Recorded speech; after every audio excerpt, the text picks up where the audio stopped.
this past Friday, our friends with the National Association of Realtors decided to throw in the white towel and settle the class action lawsuit coming out of Kansas City with our friend Michael Ketchmark for $418 million. What's the word on the street with that? Just clearly articulating and spelling out, how we're compensated and how we explain that to our clients and who's paying the fee.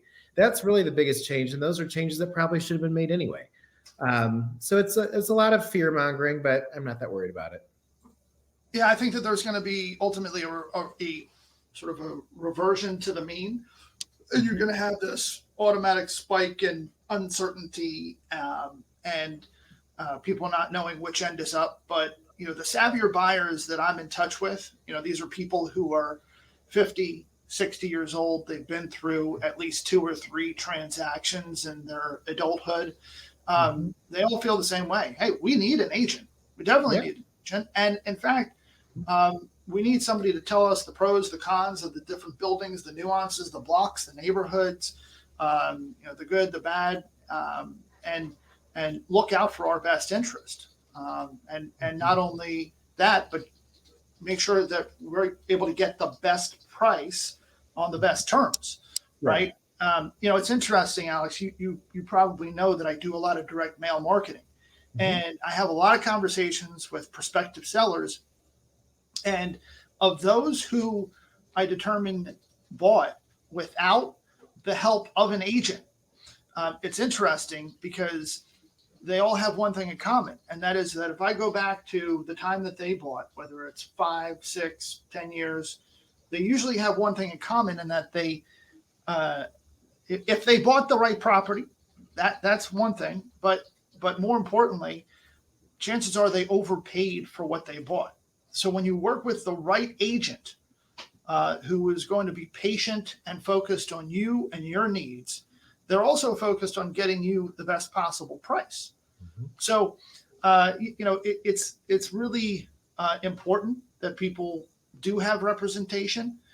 Going back to Michael Ketchmark, the lead counsel in this class action lawsuit in Kansas City, I'll bet you that Michael wouldn't recommend that you go into court without representation. So the same can be said in a real estate transaction. In fact, it's probably more important than litigation, because it's much more likely that you'll actually be involved in a transaction of the purchase of a home than you will in litigation. At the end of the day, 98%. Oh, 98% transactions. I'm not talking about the NAR statistic. Oh, sure. I'm talking about the Josh Rubin experience over 30 years. Yeah. And that is that 98% of our transactions involve the cooperation of another agent.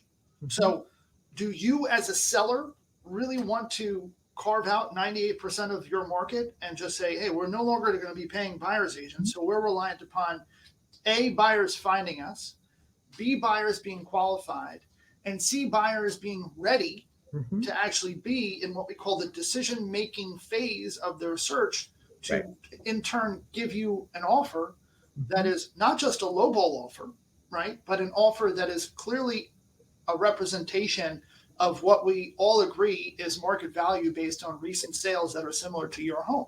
Right. So I've taken listings, not just in the last few days, but the last couple of months since the initial jury verdict was reached, for $1.8 billion against the plaintiffs, in this case, NAR and the co-defendants. And I said, you know what? This is all about the consumer not having had a choice to make as far as the commission that they're paying.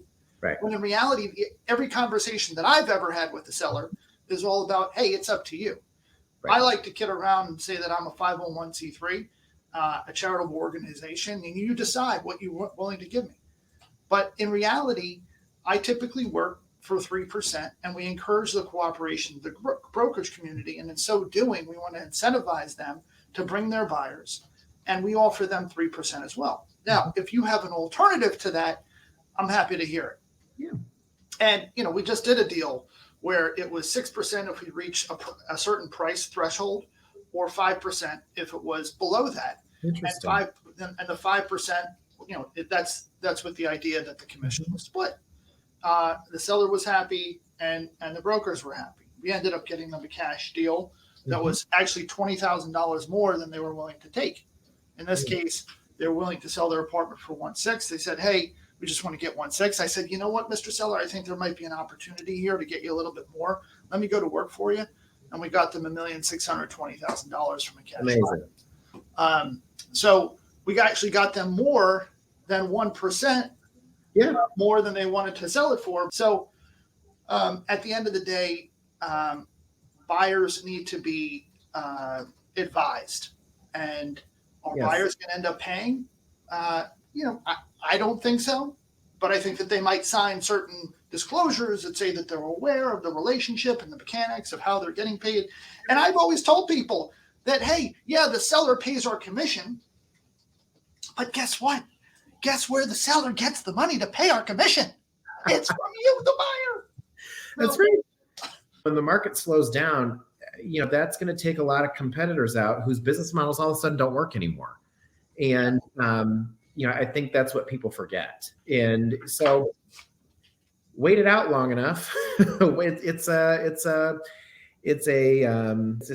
resistance training is what it is. As longer you can stay in the game, you'll be all right. Yeah. It's interesting. You said something earlier that you have a recipe for the perfect market to support itself by way of supply and demand. Yes. And of course, we know that that's economics 101, right? That's what makes a market. It's really not about the commissions that are paid. So one economist was interviewed the other day in the wake of the initial settlement announcement.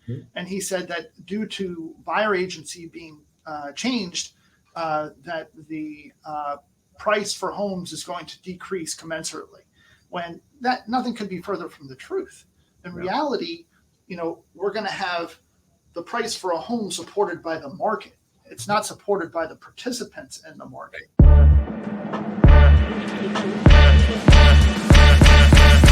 Hi, it's Josh Rubin with the Rubin team.